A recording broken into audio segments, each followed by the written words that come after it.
En RDC, l'UDPS s'insurge contre l'arrestation hier soir de l'un de ses dirigeants, Bruno Tshibala, qui est également porte-parole du rassemblement de l'opposition, a été interpellé à l'aéroport de Ndjili alors qu'il s'apprêtait à quitter le pays pour Bruxelles.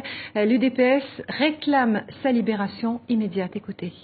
Nous condamnons avec la toute dernière énergie cette arrestation qui du reste est arbitraire, illégale.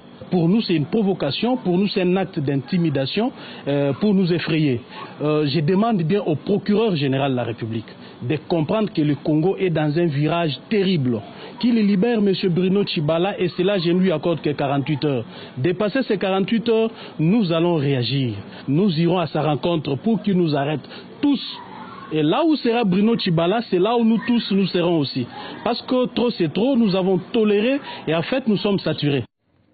Voilà des propos recueillis par Francine Mokoko. J'ajoute que lors des violences il y a 3 semaines à Kinshasa, Bruno Tshibala avait accusé les forces de l'ordre d'avoir ouvert le feu sur les manifestants dès le début de la marche de l'opposition. Il avait qualifié votre gouvernement, Lambert Mende, de pouvoir sanguinaire. Pourquoi est-ce qu'on empêche cet opposant de quitter la RDC ? Je connais Bruno personnellement, je ne voudrais pas l'accabler outre mesure, mais je sais qu'il a un problème avec le procureur. Je pense que le porte-parole de l'UDPS qui a parlé l'a dit. Nous sommes un État de droit et on ne s'adresse pas comme ça à la justice de son pays. La justice est indépendante. Il y a des choses que l'on reproche à Bruno et à d'autres qui ont été à la base de ces manifestations du 19 et du 20 septembre qui tout de même se sont soldées par des actes d'une cruauté, d'une barbarie complètement inqualifiable. Une fillette de 9 ans a été violée par des manifestants avant d'être assassinée.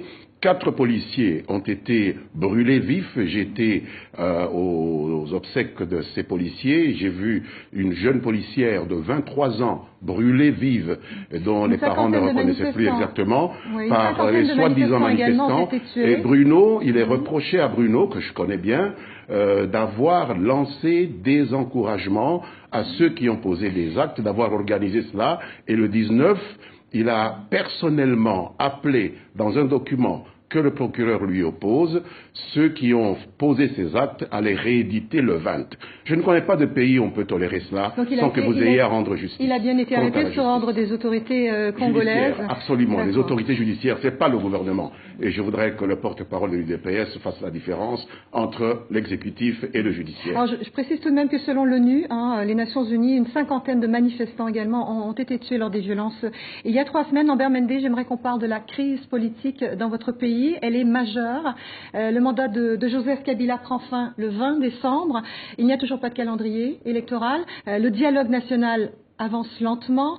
Les Congolais attendent que le président s'exprime. Pourquoi ce silence? 2 mots d'abord à propos de ce bilan. Nous avons compté 32 morts. Le gouvernorat de Kinshasa a pris en charge les obsèques et 32 familles se sont présentées. Nous n'avons pas vu d'autres personnes. Avec le respect que nous donnons à nos morts, je ne vois pas une famille qui ait perdu quelqu'un renoncer à lui offrir des obsèques dignes de ce nom. Alors, pourquoi le silence du président Kabila? Le président n'est pas silencieux. Le président s'est prononcé après les événements.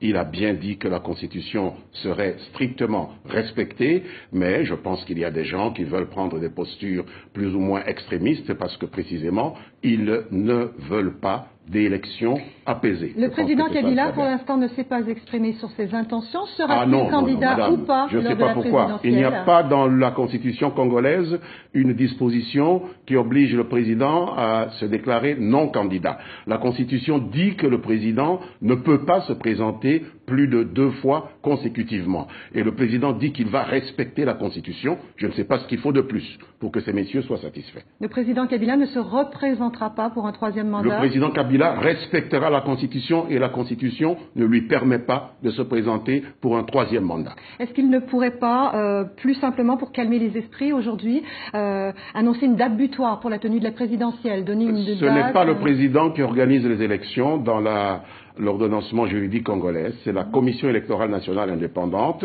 Si le président osait se prononcer, il violerait la Constitution et serait passible de poursuite devant la Cour constitutionnelle. C'est le Conseil, la Commission électorale nationale indépendante qui a charge de fixer le calendrier électoral. Tout le monde le sait, mais ceux qui veulent mettre le feu aux poudres passent leur temps à casser du sucre sur le dos du président. Est-ce que ça veut dire que le président Kabila partira le 20 décembre?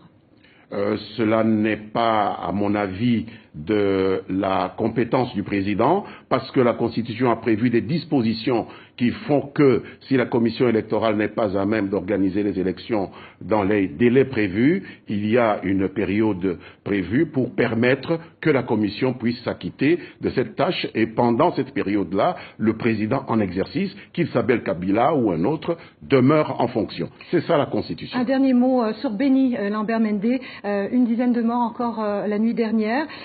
Ces massacres à répétition à Béni ont débuté il y a 2 ans, 700 civils tués. Que fait votre gouvernement pour protéger les civils de Béni? Nous avons déployé l'armée. Je pense que nous sommes passés d'une offensive purement conventionnelle au début à une offensive asymétrique maintenant, parce que nous avons défait militairement ces groupes qui s'adonnent maintenant à une lutte asymétrique par le terrorisme. C'est vous dire que notre armée, nous avons déplacé même l'état-major de Goma à Béni et même à Eringeti, une petite localité près de ce que nous appelons le triangle de la mort. Ce qui est possible d'être fait a été fait, et je pense qu'il faut reconnaître que le président Kabila, qui s'est déplacé lui-même à Béni, fait de son mieux pour que les populations de Béni puissent renouer avec le calme et la tranquillité. Lambert Mende, porte-parole du gouvernement congolais, ministre de la Communication, merci d'être venu sur notre plateau.